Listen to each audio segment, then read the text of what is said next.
welcome in everybody to another episode of Play Like a Jet Live. Clay, how you going, man? Good to be back, even though it's a little bit of a quiet time in the off season now.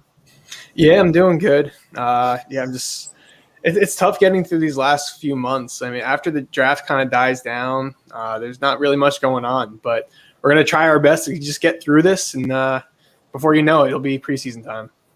We've got a really good show for everyone today. We have former NFL defensive back Eric Crocker, Croc Talk TV, coming on the show. That'll be around 7:30 Eastern time. I wanted to start with a few, little topics off the bat, Clay. And let's start with Julio Jones. He's probably the most topical news in the NFL right now. Has demanded a trade. Came out with Shannon Sharp on FS1. I think it was yesterday. What's your take on Julio wanting out of Atlanta, first of all? And where are some destinations you think that'd be a good spot for him to land? Yeah, I mean, obviously, how it all happened was crazy in and of itself. Shannon Sharp not even mentioning that they were in the middle of a broadcast, and Julio he's like, "Oh, my uncle's calling me." Like, yeah, I'll tell you whatever I want. But no, I mean, I'm not surprised, to be honest. I mean, it feels like for the last 2-3 seasons, every off season, they're like, "Oh, the Falcons are trading Julio Jones. The Falcons are going to trade Julio Jones. When it's going to happen?" I think after that long of a period where you just keep hearing your name in trade rumors, when you know you're the best player on the team, you're a first ballot Hall of Famer, and you're still a good player. Granted, you're injury prone and you're older, but still an incredible player. I think you kind of just get tiresome, and you're like, no, what? We're not even a winning team. It'd be one thing if I'm going through this and we're winning games. We're not winning games, so I'm not all that surprised. And then teams that he can go to, I mean, the Patriots get mentioned. I would hate to see that happen. And I don't know whether or not the Patriots would want to make the trade, just because they've already put in a lot of money into the position, into the offense in general. And I don't know if they're going to want to put more money and draft capital into it. Granted, Julio is better than anyone on that roster by a landslide, but I'm not sure entirely if they want to go that route. Maybe if it costs a third-round pick, like I saw it could, and then I'm sure they'd jump all over it. But because they gave a second-round pick for Mohamed Sanu, so I'm sure they'd give up a third for Julio Jones. What about the Colts? They're a team, Clay, that really stand out to me. Carson Wentz loves bigger body receivers. Opposite Michael Pittman Jr., they don't have a ton as far as outside talent. What do you think of the fit there? They have some cap space too. Yeah, I mean, the Colts, they could definitely use another receiver. I mean, obviously, they brought back T.Y. Hilton. I really like Michael Pittman, who was a rookie last year, who they drafted in the second round. So adding another big body receiver like Julio Jones to help out Wentz, because your investment is Carson Wentz right now. You need to make sure he's good. You're most likely giving up a first-round pick. I think all he has to do is play 75% of the snaps, which obviously, with his injury history, it could not happen, but it most likely will. So you might as well just get bang for your buck, get Julio Jones in there, get him another target, and make sure this thing works out. Because I'm sure you don't want to draft a quarterback next year, because if he doesn't work out, obviously you just got to cut bait. Jacob Eason, you draft him in the 4th round. He's obviously, you just traded for Carson Wentz, so he's not in your future. So I'm sure they don't want to go down that route. So I would actually really like that for the Colts. Last one I have for you, though. Sorry to cut you off there, Clay. Last one is the Chargers. So Justin Herbert, second-year leap, taking that step forward, was terrific under pressure last year. They've made some additions to the defensive line and changed kind of 80% of it. Mike Williams is the wide receiver 2 now opposite Keenan Allen. You could also play in a 3 wide receiver set. Julio on the outside with Williams, Allen out of the slot some. What do you think of the fit there? Obviously, I'm not super familiar with their cap situation, but as far as a fit and the value there for them. Yeah, in terms of fit, Keenan Allen, he's a dynamic slot receiver. People tend to think you have to be shorter, you have to be super quick, super fast, to be that slot receiver. That's not the case with Keenan Allen. He's not really any of those things, but he's just very methodical in how he moves as a route runner. He's one of the best, if not the best, route runner in the league right now. And he's just a damn good receiver. So having him in the slot with Mike Williams, who's a dynamic deep threat, and Julio Jones is obviously Julio Jones, I think that'd be great for Justin Herbert. They touched on the offensive line with Rashawn Slater, so they're trying to give Herbert a little more time than he had in his rookie year. And last week, I think it was last week, we banged the overs for the Chargers, and if they bring in Julio Jones, like they could be a sneaky contender for the AFC. And I still don't think they'd get past the Chiefs, but I do think they'd be a sneaky team in the AFC if they bring in Jones. Yeah, they're a 9-win team with Vegas at the moment. Can definitely see the over, and I can see them in an 11-win team, if not more, if they get Julio Jones. Let's tie this up, being a Jets show, with the New York Jets. Obviously, the Jets have the capacity and the cap space to make this work. I don't think it's a worthwhile trade for them right now. As much as you love getting better at wide receiver, you have Corey Davis on one side. You've got Crowder and Elijah Moore. You have Mims on the other, kind of that X receiver. I'm guessing you think it's not a great fit here based on the franchise and where we're going compared to Julio. Yeah, like when I first heard it, I thought of it from a Jets perspective, and I was like, yeah, I don't think it's the best thing for them right now, just because I still really like Mims. They just gave Corey Davis a pretty big contract. They have Crowder and Elijah Moore. They have Keelan Cole, so they already have a good top 5. Granted, not the elite level talent at this moment, but still a good top 5 receiving core. So thinking of it like that, I was like, maybe it's not needed right now, but then it's Julio Jones. And if you only have to give up a 3rd-round pick, we have 2 firsts. We have 2 seconds. Like, we have the draft capital to make a move like this. We're giving a mid to late round pick for a good veteran. Like, we've seen a bunch of those trades over recent years and how they worked out. If they give up a 3rd-round pick for Julio Jones, yeah, it's going to cut into Denzel Mims' snaps. And like that's a player I really liked as a rookie. Even as a prospect, I was so excited that they drafted him. So it would cut his snaps, and obviously it would cut everyone else's snaps a little bit. But it is Julio Jones, and it would help out Zach Wilson in the short term. Granted, it doesn't really fit the timeline of the Jets, but if your main goal is to make Zach Wilson a good quarterback, giving him help like this in 2021, maybe 2022, like, you can't ask for a much better player than Julio Jones. So I'm still going back and forth with it. I would still probably lean no, but if they traded the 3rd-round pick and say a 3rd and a 5th for Julio Jones, you will not find me complaining. Yeah, so that's a little bit of talk on Julio Jones being, a very large market share of the talk in the last couple of weeks. What's going to happen there in Atlanta? I think he will get traded. We just have to wait and see where to. Clay, I wanted to pivot to another fun discussion that's been online the last couple of days, and that revolves around PFF and some of their rankings.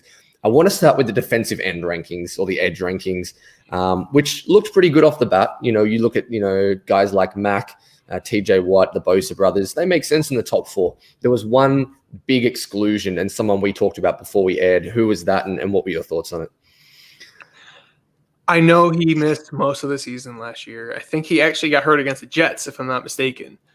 But Chandler Jones not being a top 10 edge defender or defensive end, I don't know exactly what they rated here.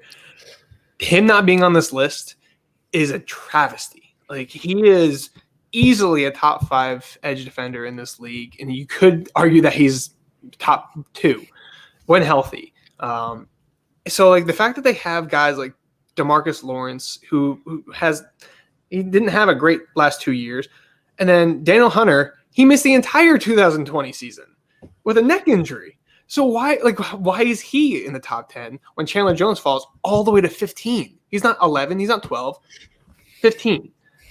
So I don't really understand that. I love Chandler Jones. I mean, I even going back to his Syracuse days, I wanted him on the Jets, but of course they had to go with Quentin Coples. That's another story. But but yeah, I was really shocked to see that. And I think you could have easily kicked out Hunter, who I really do like, but he did have an injury and he missed the entire 2020 season. And I think you could have kicked out DeMarcus Lawrence as well. Yeah, let's just quickly, before we get Eric on, let's just touch on the Jets ones. They had Quinnen Williams ranked as the 14th interior defensive lineman, which I thought was incredible, below guys like behind guys like Calais Campbell, who are aging, declining players. I thought Stephen Tuitt was too low in that as well. And then they had Mekhi Becton ranked as the 29th offensive tackle. Out of those two, Clay, which did you think was more egregious, having Quinnen at 14 or Becton at 30 or 29 among offensive tackles? My heart wants to say Quinnen Williams, because I do think he is a top like a top interior lineman in the league, but there are a lot of good players at that position throughout the 32 teams. So I want to give some credit to the other players as well. And maybe they just want to see a little more out of Quinnen after just 1 year, because he had a fine rookie year, but nothing special. So maybe they want to see a good year 3 before they get him in that top 5 range. So I'll cut him a little bit of slack, even though I don't really want to. But Kai Becton being as low as he is in these rankings is just mind-boggling to me. Yeah, I mean, he dealt with some injuries and he had some inconsistencies, but like his high moments were unreal. Like we saw from Brian Baldinger, like every Monday. I'm honestly probably even on Sundays. I don't even think he wanted to wait to get to Mekhi Becton's tape. So like I don't understand how he fell that low. You're pretty much saying he's in the middle of the pack of the 64 starting offensive tackles in the league. I just don't think that's the case. I think he should be closer to that top 20 range. I'm not going to go overboard and say he's the top 10 right now, but he should be closer to 20 for sure. Yeah, so that puts a bow on our PFF talk for this week. And on that note, I want to bring in Eric Crocker, who's our special guest today, former NFL defensive back. He's the host of Croc Talk TV. Eric, thanks for coming on, man. How you going? Yeah, thanks, Eric. man. Yeah, man. Thanks for having me on. Always good to, talk some Jet football and some stuff around the league. I got a tough one off the bat for you, man. So, Eric, obviously in 2013, you were with the Jets. You just missed the Revis era. I think he was traded that offseason. You're a 49ers guy. You've seen a lot of Richard Sherman, both in Seattle and now in the Bay. If you're building an all-time team, I'm not gonna beat around it here. Who are you taking? You taking Darrelle Revis or are you taking Richard Sherman? Oh man. Remember who you're talking to. Yeah, I mean, they're all different. They all have their different strengths. I think it would depend on what type of team and scheme I want to build around.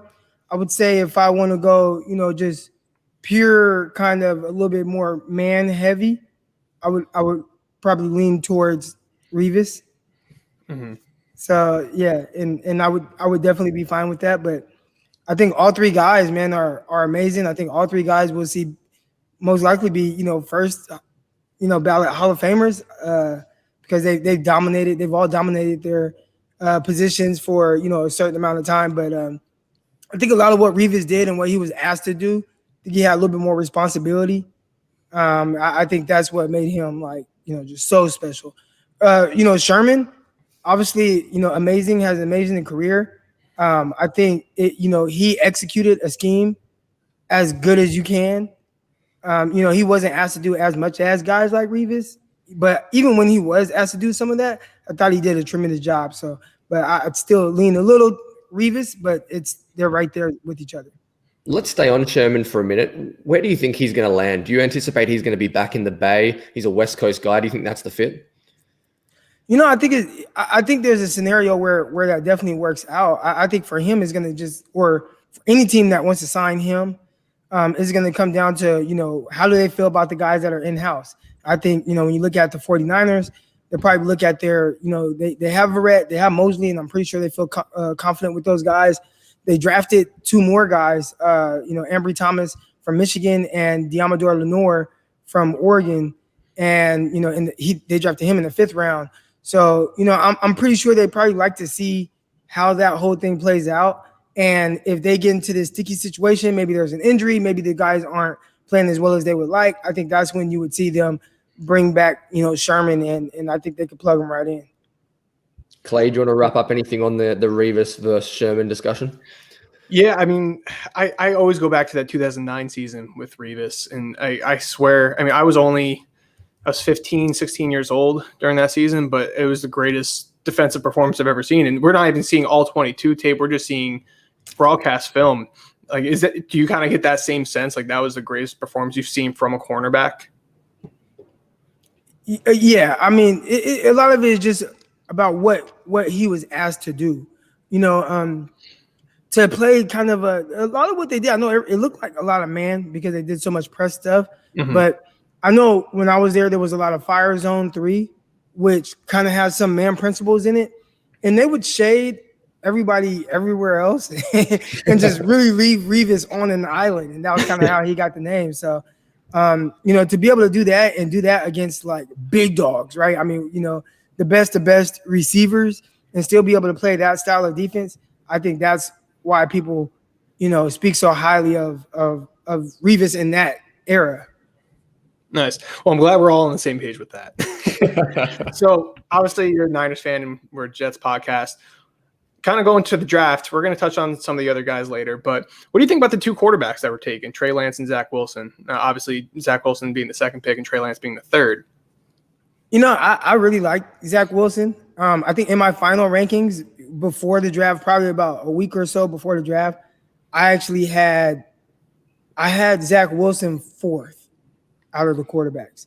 Now, I really like him. There's a lot to like. I think he plays with this kind of looseness that works very well. I think when people compare him to Patrick Mahomes, I don't want to say they're comparing him to, but you hear that, right? Like, oh, it's Mahomes. And I think it's just more of the style that Mahomes and Rodgers plays, where it's just a little bit more free. It's just a little bit more everything looks very fluid, right? It's not like a robot in the pocket or on the move or anything like that.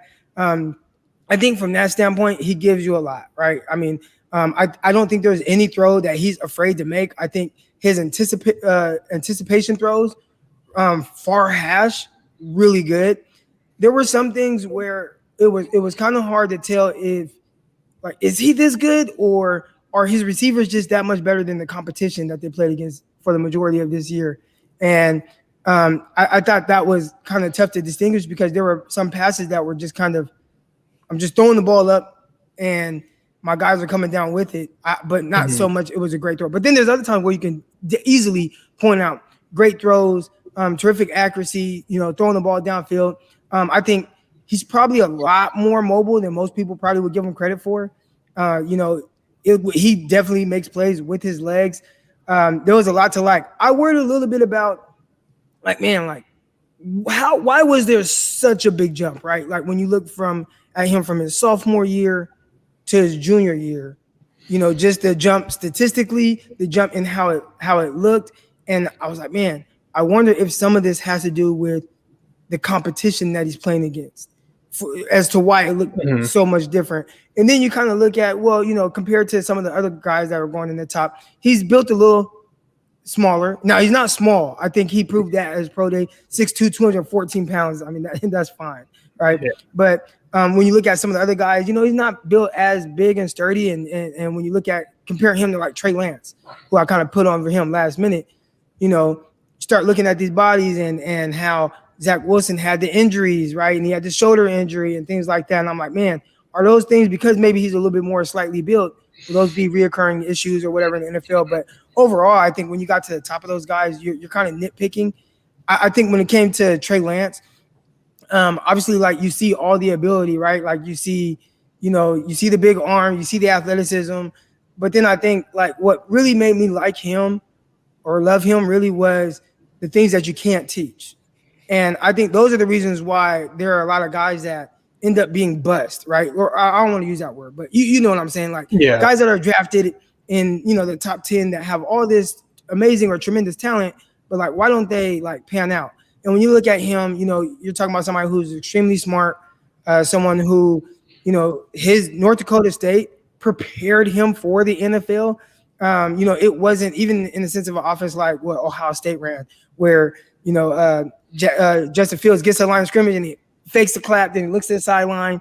They give him the play according to what the defense. All those things were put on Trey Lance's shoulder. He had to spit plays out in the huddle, get lined up, call out all his line protections. He had 2 plays. He could kill a play. Like, they put everything on his shoulders that you would put on an NFL quarterback shoulders. So to just kind of see how he handled that as a freshman, and you look at the ability, then you start to look at like the mindset that he has of like the relentless work ethic, working with the quarterback coach that Shanahan made him work with, and him asking him like, hey, like, what are my weaknesses? Like, how can I improve these things? Like, let me know. Don't sugarcoat it. Tell me exactly what I need. Like, be hard on me. Like a guy that wants to be coached, a guy that wants to hear where he can improve. You start to hear those things, and then the type of person he is, like, that's the type of person I would bet on to be able to overcome any issues that he might have going into the NFL, whether it's maybe his competition wasn't as great as what other people played against. maybe a small sample size because he had 17 starts at the FCS level. But just those things is like he has all the ability, he has the mindset. And when you start to see that's somebody that I would 100% bet on. And I actually said that before the draft. Before the draft, I said, and I keep preferencing that because I don't want to come off as a homer, but all of this is documented on Twitter. So before the draft, I'd say maybe a week or so before the draft, I came out and I said, if I had to bet money on any quarterback in this class being successful, including Trevor Lawrence, anybody, and I said my life savings, I would put it on Trey Lance because I felt that highly about the character and all those things that I was hearing, and I understand how important those things are. So those things are on Twitter. So just so if anybody wants to search it, type in Eric Crocker, life savings, Trey Lance. I'm pretty sure. And I'm sure it's it's a much better bet now that he's actually with Kyle Shanahan in that offense. I mean, George Kittle, Deebo Samuel, Brandon Ayuk, a good running game, good offensive line. Like he's set up for success there. I was going to say, I thought any quarterback that went to the 49ers was going to probably a better situation or a more ideal situation when you look at the kind of the culture's already built, that Kyle Shanahan's not going anywhere. Obviously, he's a really good offensive mind, head coach. And then you look at, the pieces in place, having Deebo Samuel, having George Kittle, having Brandon Ayuk, young receiver, having a good offensive line, having running backs that can score anytime they touch the ball. I know you Jets fans saw that last year with Raheem Mostert. Yeah. So, and you're lucky they called one of those back. But just having guys that can do those things on any given play and having a plethora of weapons, I just thought 49ers were probably the more ideal situation for anybody. Now, that's not to say that, Zach Wilson's not going to work out or Trevor Lawrence or anybody, but I think a lot of those coaches they're trying to build the cultures now where 49ers, everything is already established. They just need a quarterback that can stay healthy and they'll be fine. Yeah. It's actually a pretty good transition into my next question. So obviously the Jets, they're not doing Zach Wilson like they did Sam Darnold. Like they don't have Terrell Pryor and all those guys. Like they have some receivers that actually put some money and draft capital into the position. They brought in Corey Davis. Did we lose Eric? Oh, I'll be right back. 1 second.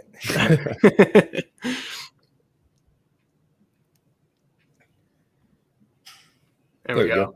All right. Yeah, so obviously they brought in Corey Davis, brought in Keelan Cole, and drafted Elijah Moore. And we'll touch on him once we get to his tape. So what were your thoughts on them signing Corey Davis and Keelan Cole and what they can bring to this Jets offense? I really like the thought of Corey Davis.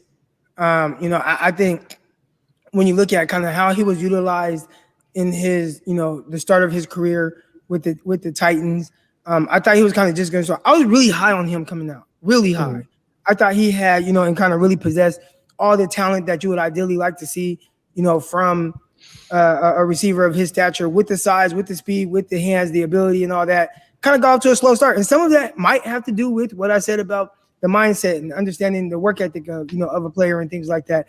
And it seems like he started to kind of catch on as, his time went on with Tennessee.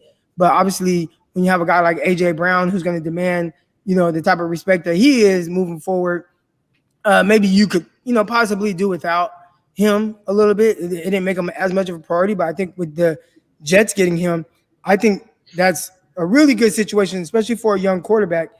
And in the offense that the Jets are going to be running, I'm not exactly sure which way they're going to go with it. There's two ways to kind of run this offense that I've seen, at least from my knowledge, Mm-hmm. But we've seen the 49ers, Kyle Shanahan way of doing it, which is a heavy 21 personnel. So you typically only have two receivers on the field a lot of the times. Maybe that's because they have a really good fullback and they do that, but it's more 21. Whereas opposed to the Rams that run like a variation of it, like a heavy play action, those type of things, they do it out of 11 personnel. So they have three receivers on the field all the time. If the Jets go more towards the 49ers, I think that makes it a little bit easier on your quarterback, the reads, and having a guy like Davis, having a guy like Mims, and then being able to utilize in Elijah Moore, and we'll see what happens with Crowder.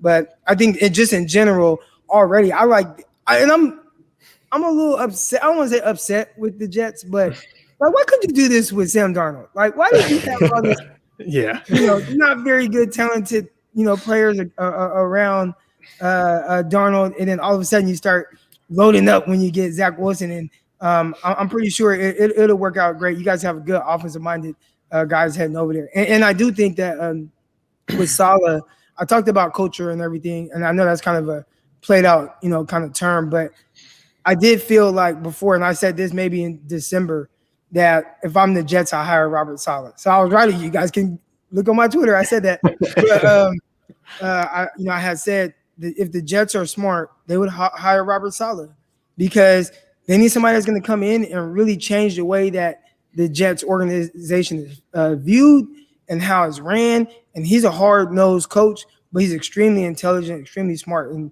he's somebody that definitely gets the most out of his players. So I thought he would be a good fit. So I think he just kind of helps having that young quarterback and help him with that transition to the NFL. Eric, that's perfect. You just talked about Robert Saleh. I wanted to transition now to the DB room. Very young and inexperienced group here in New York. So I don't want to touch on the players as much as I want to the scheme. Obviously, it started as a very cover 3 heavy Seattle scheme. Transition last year with some more cover 2 sprinkled in, more diverse shells on the back end of Saleh's defense. You hear a lot of people say this is a defense that takes pressure and alleviates pressure off the cornerbacks. I was wondering if you thought that was true, having played the position at the highest level, and if so, what about this scheme allows it to do so? Well, yeah. So I think more so than the scheme alleviating pressure, I think a lot of it had to do with the pass rush, alleviating the pressure on the defensive backs. I think that helped a lot. I do think that he definitely got more versatile with his play calling. Now, I don't know if it's due to injuries, and maybe that's just Robert Saleh adjusting to what his personnel was because the 49ers lost a ton of their defensive linemen. But I will say, even going back to 2018, when they didn't have as great of a year, but a lot of people kind of missed on this and didn't really pay attention because I think the scheme was dubbed so much of Seattle cover 3. But they had already started doing more versatile things, mixing in some 2, mixing in 4. And then I think that just the pass rush was so dominating in 2019, they were able to do a little bit more single high stuff. But then last year, obviously a bunch of injuries on the defensive line, pretty much lost everybody. They went a little bit more cover 4 heavy, and they kind of changed the way that they utilized their corners. They went with kind of more smaller guys. So I don't know if that was by design, and that was maybe something that they wanted to kind of lean towards. But he's Robert Saleh. I think he's gonna just adjust, and it might not even be something that he might have in mind, but maybe towards a game plan. I remember when we played Buffalo, it was like heavy zone, and like the quarterback was picking it apart, Josh Allen. But it seemed like maybe that was something that he felt like was going to be the strength of the defense that game. And typically, I would say, and you guys will figure this out, Robert Saleh, he's really good at halftime adjustments. That was one game where he didn't adjust, and I wonder if it was because of some of the players he had on the field where he just felt like his hands were kind of tied. So that's a long-winded way of saying Robert Saleh, I don't think there's one specific way that he runs his defense. I think he adjusts to his personnel and his game plan for that week. Jets fans will definitely be hoping that guys like Carl Lawson and Quinton Williams can give the Jets an impactful pass rush, and we can see some of the success to help out this young secondary. Eric, I wanted to transition now to a little bit of Elijah Moore, and we're going to break down a little bit of film with you, if that's okay. Elijah Moore, I think he was in your second or third tier when you came on the Play Like a Jet podcast with Scott Mason. I was wondering, when you think about Elijah Moore, what are some of the traits that kind of stand out to you, and what is Elijah Moore as a receiver to you, Eric? I think overall he's somebody that like really fits the way that this game is going. When you look at the Jets and them getting offensive play callers from the 49ers and just seeing what the 49ers do with their guys. I mean, like Brandon Ayuk, he was a pure receiver at Arizona State, and he gets to the 49ers and his first touchdown comes on the end around. Deebo Samuel. Obviously, I think South Carolina used him in multiple ways, but again, he was another guy where they just figured out different ways to get the ball into Deebo Samuel's hands. I think there was one game this year against the Rams where he had like 6 catches and they were like all behind the line of scrimmage. He scored a touchdown, had like 80 yards or something like that, but everything was like from the line of scrimmage on. So I think Elijah Moore, he's someone who not only gives you that, but he definitely gives you a pure speed threat to where he's able to really apply pressure to defensive backs in space, get them to kind of, get into a panic and beat them in that way. So, there's a lot to really like about Elijah Moore. Yes, something that stood out to me is that compared to, for example, a guy like Kadarius Toney, I think in Toney's routes, there's a lot of wasted motion and movements. There's a lot of, wasted steps, and also didn't stretch the field so well for his speed at Florida. That was probably more of a scheme-based thing. I wanted to jump into this play quickly. I think it's just a perfect example of how good Elijah Moore is at stretching the field, his double moves and his route running. Eric, he's just so crisp in and out of his breaks, the way he goes on that second move, tracks the ball well from the outside. Do you think, number one, Elijah Moore's deep route running is something he excels at? And on the back of that, do you think he can win on the outside in the NFL? Yeah, I mean, those are the things that you want to see. I mean, first I'll say this about that play right there. Being backside to a single receiver with all that space that they have in college football, like, man, that's tough on any corner. Like, you look like, especially playing off.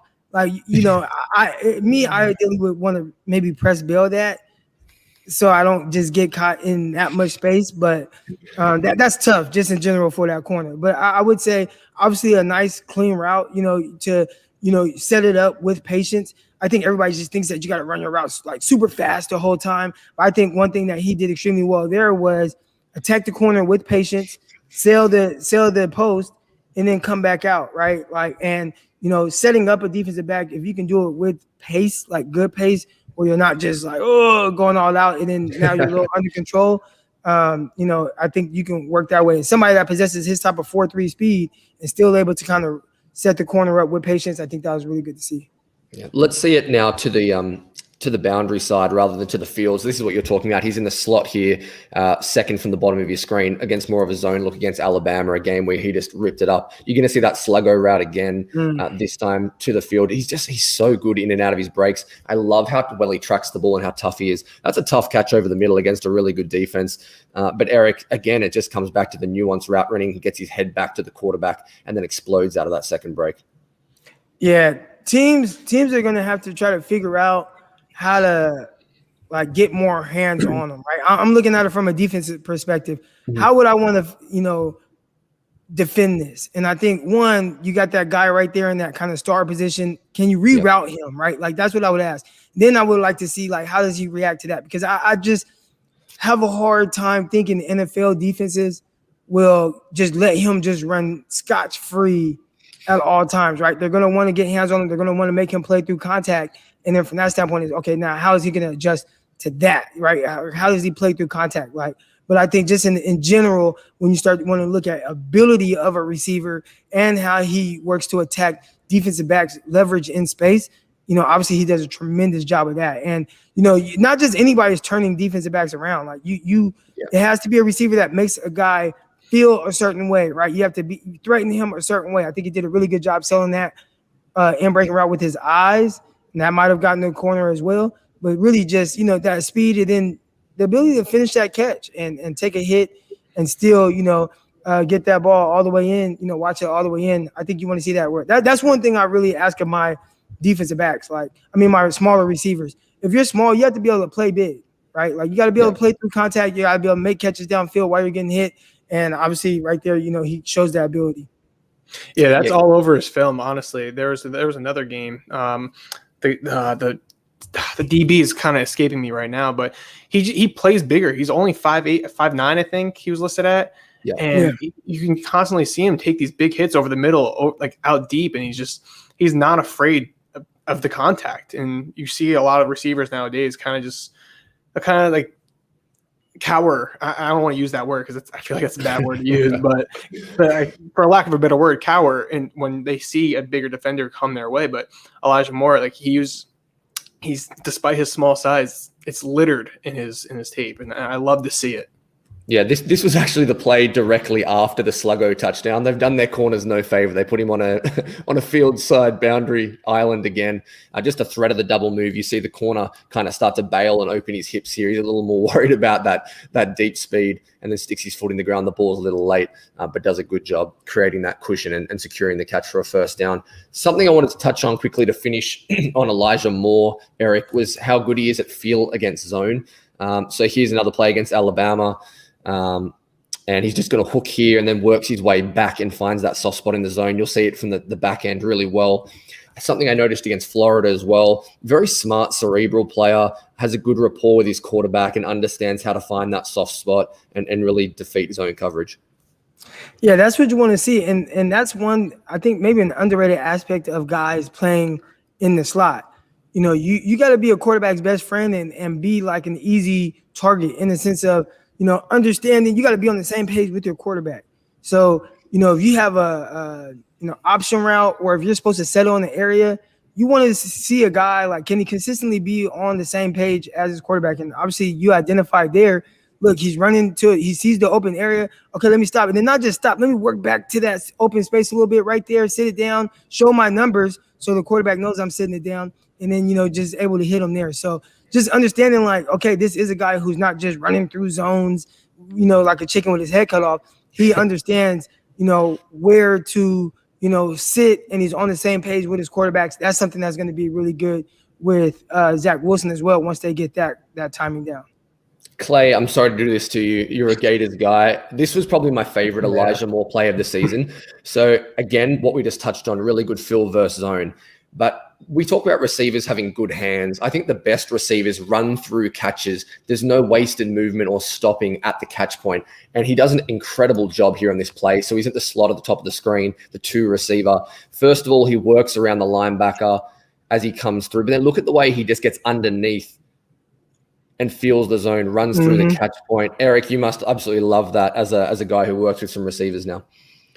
Yeah, definitely. Like, you know, just kind of being able to feel his way through a zone, filter through the zone, and kind of, you know, I think the underrated part of all this is being able to process where the defense is while still focusing on kind of your route, the quarterback, and the ball, right? Like, you know, he's doing multiple things at one time and seamlessly making it look easy, right? Like most people are just like, oh, like, I mean, he just ran in and caught the ball. But to me, it's like he's processing everything right now while still focusing on the quarterback and then making the catch over the middle where it's like, man, I could take a big hit, and he's not a big guy.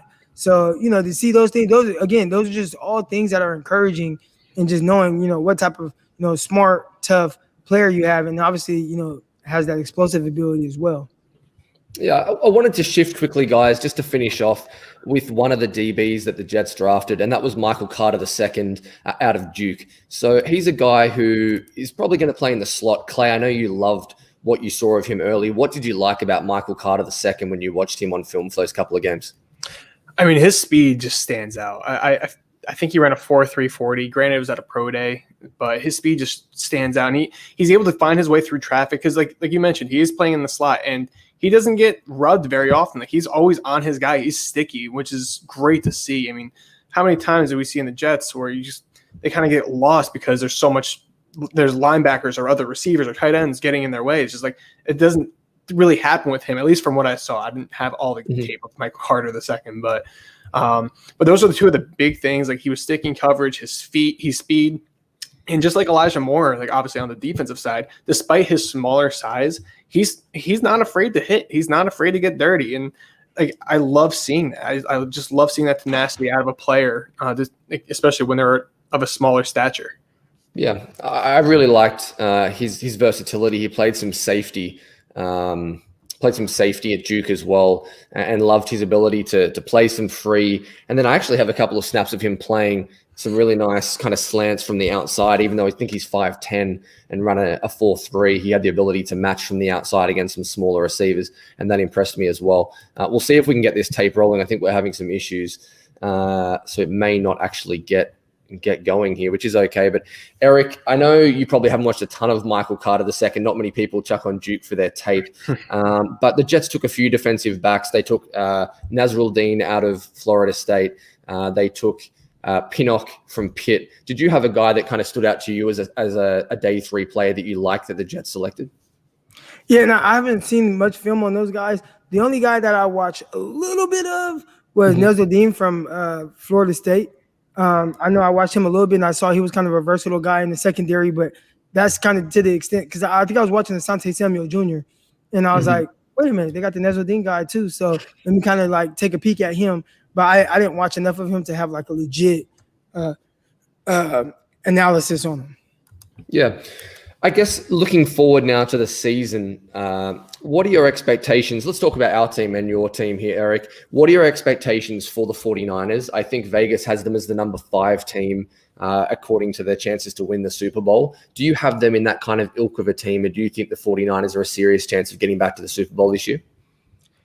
I think they can definitely be in that area. I think the thing with them is how big of a hit is going to be losing Robert Saleh, right? I mean, you have DeMarco Ryans, who's everybody's extremely high on him, and he's been there the whole time with the 49ers. He's been there the whole time with Robert Saleh. Like, he's been the linebacker coach, so I know he knows the front end, back end, all those things. So we'll see how it plays out, but he's not Robert Saleh. So if we have Robert Saleh, I would say, 100%. I like where Vegas has the 49ers. Without him, we'll see if the defense takes any steps back. Obviously, you're going to get a lot of guys back healthy, and we'll see how that plays out. I think ultimately with the 49ers, they'll be good as long as they have solid, a healthy quarterback. Now, last year, even with Nick Mullins, I mean, they were in a lot of tight games that Nick Mullins just threw the games away, So if it weren't for that, I mean, they probably could have been a wild card team, and that was with, their starting quarterback only finishing 3 games. So, I could see them being good. The 5th highest odds to win the Super Bowl. I don't that's really high, But I think in general, like if you were to say the 49ers were, to win the NFC West, I don't think anybody would really be surprised.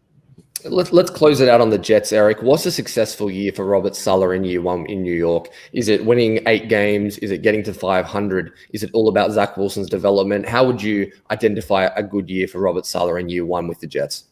I think what it looks like, you can. I've seen the 49ers win 5 games with Jim Sula, but the way it looked, it was like, this is just not. Yeah. It's not good, And like they won 5 games, but you could tell what it doesn't look right. But then I also saw the 49ers lose 9 or 10 straight games with Shanahan, but the way it looked was like they have something here. I can see it. They're not getting the results that they want, but we could see that it's heading in the right direction. Then obviously they rattled off they won 6 out of the last 7 games that year. But I think with Saleh, it's how does it look? Does he just look like he's completely lost, or are they a team that's extremely competitive every game? And if I know Robert Saleh, I think he's somebody that's going to have his team extremely competitive every game. We'll see how you guys do on the back end. I thought that was probably one of the bigger weaknesses, with them. Maybe, the pass rush has something to do with that. Lack of pass rush. I don't know that, but I could see that being, an issue. But I think overall, again, I'm doing these long-winded answers. What does it look like? You know what I'm saying? What does it look like? And do you have the sense that, man, okay, the solid dude's sharp. We see everybody kind of coming together, and they give you something to be excited about moving on to year 2. If that happens, but the Jets only win 5 games, and they go 5-12, I still think that would be a successful season. Eric Crocker, really appreciate you joining us today, man. Before I let you go, tell everyone where they can find your work. I've been watching some of your stuff on YouTube. I know you've got a Patreon. Your Twitter's on the screen there. Tell us what's the best way to follow what you're doing. Oh, yeah. Best way is Twitter for sure. At Eric_Crocker. I'm on there all the time. And then I've been building up the YouTube page. So that's Croc Talk TV. And then I'm on Patreon as well, which is Croc Talk TV. So, patreon.com/Croc Talk. So, on all those, I have the breakdowns. On the Patreon is more breakdowns of like collegiate athletes, and I'll also put some teach tape in there as well. So do I have any breakdowns of any Jet players right now? I'm trying to think. I don't think so right now, but I'm pretty sure if a play comes across and it's a good play to kind of break down and diagnose, like from a technical standpoint, that'll be on there as well. So I like to do a lot of fun things with the Patreon account. Appreciate you, Eric. Thanks for joining us, man, and good luck for this year with the 49ers. Yeah, appreciate it. Thanks, guys. Good luck to y'all too. Thanks, man. Clay, I wanted to pivot while I still have a bit of time here and just look at some of the other teams in the AFC East. So I've been looking at the Dolphins the last couple of weeks since our conversation a couple of weeks ago with the schedule release, and just their defense. They were, I think, a top 3 defense in the country until they faced Buffalo the last week of the season. What are your thoughts on this defense? I think the front 7 is okay. I don't see a guy there that you go, I have to game plan for them. Jalen Phillips is a good player, but he's going to be a rookie. You've got Emmanuel Ogbah opposite him, Christian Wilkins on the inside. In the middle of the field, you've got McKinney, the linebacker they got from Houston. Do you think there's a guy that you think I have to game plan for him? That's what I'm worried about in the front 7. And what's your overall thought on their defense? I know they're best on the outside, obviously. Yeah, I mean, honestly, it's not like crazy different from last year. They didn't have a guy that you really had to focus on, but they just played good team defense. And sometimes that's all it takes. You don't need that superstar player up front to be a good defensive team. I mean, you have a good coach. They obviously they played some relatively easy offenses, but they were still just a good sound team, obviously, until week 17 when Buffalo just handed it to them.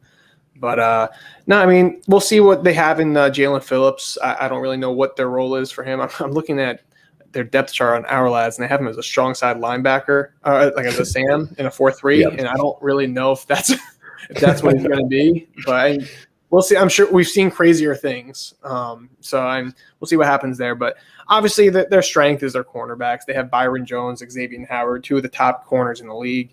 They signed Jason McCourty. They had drafted Noah. Oh man, I had his name down pat last year. No, Igbenogany. There we go. Igbenogany. They drafted him in the first round, and he didn't have a great rookie year, but I'm sure it can't get much worse. So maybe he progresses. So obviously the back end is a little better than the front, but they still have good players. Christian Wilkins, he's a solid player. Raekwon Davis, Agba, and Van Ginkel. He made some plays for them last year. As a no name as he is, he actually did make some plays for them. So they don't have that superstar, but I think they're still just going to be a good, well-coached, just sound defense.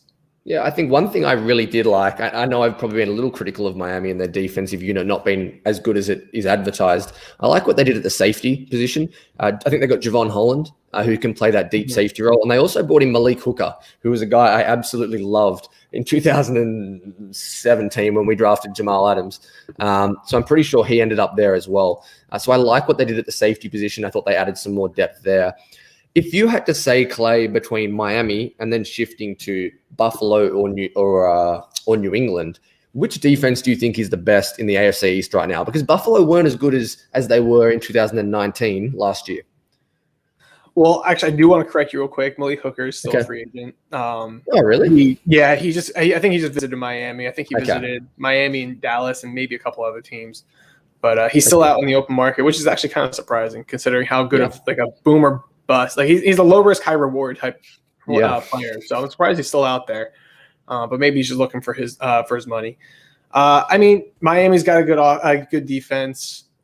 Buffalo, they're kind of the same way. They don't really have that they have the name in Ed Oliver. And Jerry Hughes, he's an underrated defensive end, but they don't really have that star in the front 7. But I think they're kind of more well-rounded in the front 7. And obviously they have Trey White on the outside of cornerback. He's probably a top 5, top 7 corner in the league. They got arguably the best safety duo with Jordan Poyer and Micah Hyde. And it's kind of crazy how they've been on the team for so long and neither of them were actually drafted by Buffalo. Yeah. Buffalo, they're a well-coached team. They got Sean McDermott. They come from Carolina. I think this is probably his 5th or 6th year in Buffalo now. And he's just a good coach. They got good players there. So I think Buffalo will probably being the key word, have the best defense in the AFC East. And the Jets, unfortunately, I think they're at the bottom of the 4 teams right now. And then the Patriots, I don't know, they're weird. They brought in Judon from Baltimore. I'm I don't really love the contract he got. I mean, I love it as a Jets fan, but like if I was a Patriots fan, I wouldn't really love the contract that he got. Then like, you got Lawrence Guy, Byron Cowart, Devon. I'm not going to try and pronounce Godchow. The guy, he was on LSU, came from Miami. That's like their defensive front. Henry Anderson. There's like nothing really there that scares me. Chase Winovich as well, I think. Yeah, Chase Winovich. Yeah, I do like Winovich. They actually have him an outside linebacker here behind Kyle Van Noy. So like their front seven isn't. I don't think it's as good as either of the other two. Again, their secondaries, they're a strong point. J.C. Jackson, Stephon Gilmore. I think Gilmore just won Defensive Player of the Year a couple years ago. They still have Devin McCourty on the back end. Jonathan Jones is a nickel. So like their strength is the secondary, just like the Bills, just like the Dolphins, and the complete opposite of the Jets. Yeah, when I look at Buffalo, I want to backtrack for a minute with Buffalo. I'm going to give you two names that I think are going to hold the key for them. You know what you're getting out of Tre'Davious White and out of Jerry Hughes and guys like that. I think Ed Oliver and Tremaine Edmonds are the two guys I look at and say they will go. Buffalo's defense will go as those two players go. I know we ripped on PFF off the top, and I'm not going to be that guy that flip-flops based on my argument. They were very low on Ed Oliver and Tremaine Johnson. They both graded in the Tremaine Johnson, sorry.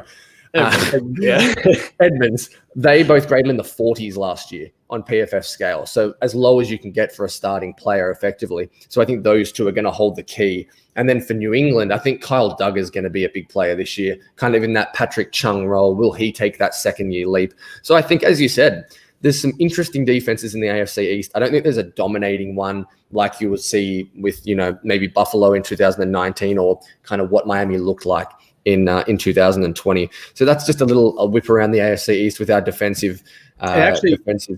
Sorry to cut you off. I actually want to touch on Buffalo one more time too. I think a big key, like you mentioned, Ed Oliver, but in that front too, they had three really young guys. They drafted Gregory Rousseau in the first round. They drafted Boogie Basham in the second round, and then they drafted AJ Epinesa in the second round the previous year. So they have three young defensive ends that I think one of them has to really stand out for them to take that step into maybe not the elite level of defenses, but I guess that second tier. And obviously Rousseau, like he had a lot of highlights, I should say. I want to say at Miami. I think there's a lot to be desired with his play and how he'll fit as an edge defender in the league, but. They got some guys that could take that step. Epinesa, he was before the 2020 season. He was seen as a top 15 lock. Yeah. Boogie Basham, like a lot of people liked him. I was kind of surprised he went as early as he did. But there's still three guys that do have potential, and they can kind of take that next step to make them definitely the best defense in the East and in that second tier throughout the league. Yeah, it's going to be a fascinating landscape for Zach Wilson to navigate this year. Really looking forward to it. Hopefully they don't play up to par. Some of those guys we mentioned struggle a little bit to help the Jets out. As you said, the Jets probably have the fourth best defense in the AFC East right now. Let's close on one more thing, Clay. On the same topic, there was a question that I think one of the Jets Beats writers posed this week, and that was, do the Jets have the best defensive line in the AFC East? What says you? I don't think New England, Buffalo, and we don't know what those edge rushers are going to bring. Like I think it's really just Jerry Hughes and Ed Oliver, but I would take Quentin Williams and Carl Lawson over that any day of the week. Yep. And then Miami, I guess by default the Jets would have the best defensive line. In the East, I don't want to say by default because the Jets do have a good defensive line. They have Carl Lawson, they have Quentin Williams, John Franklin Myers. He might not be a household name, but he's a good player. Same with Foley Fatukasi. They brought in Sheldon Rankins from New Orleans, who had a great 2019 it was. Maybe it was 2018. I think it was 19. But anyway, that's besides the point. Brought him in. They still have Nathan Shepard for now. And then on the other defensive end side, they got Vinny Curry. Again, he's not going to be flashy, but he can kind of play. I guess he'll kind of play more of that Kerry Hyder role that in the solid defense from last year in San Francisco. And I think he'll be a good fit there. And we'll see what we got out of Jabari Zuniga, too. I'm still not going to give up hope on my boy, Mike Gator. So I'm hoping that he can pan out. Maybe Bryce Huff.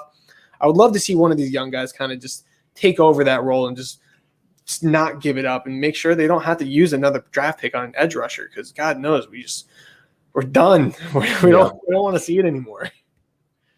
So that'll pretty much wrap us up for today, Clay. A big thank you again to Eric Crocker for coming on from Croc Talk TV, former Jets DB, breaking down some Elijah Moore. We might even kick our Michael Carter tapes next week, Clay, a guy that we both like a lot, watch a little bit of him. But thanks to everyone for joining us on Play Like a Jet Live. We'll see you. Look out whether it's going to start at 7 or 7:30 next week. Stay posted for that. But Clay, pleasure again, and we'll catch you next week.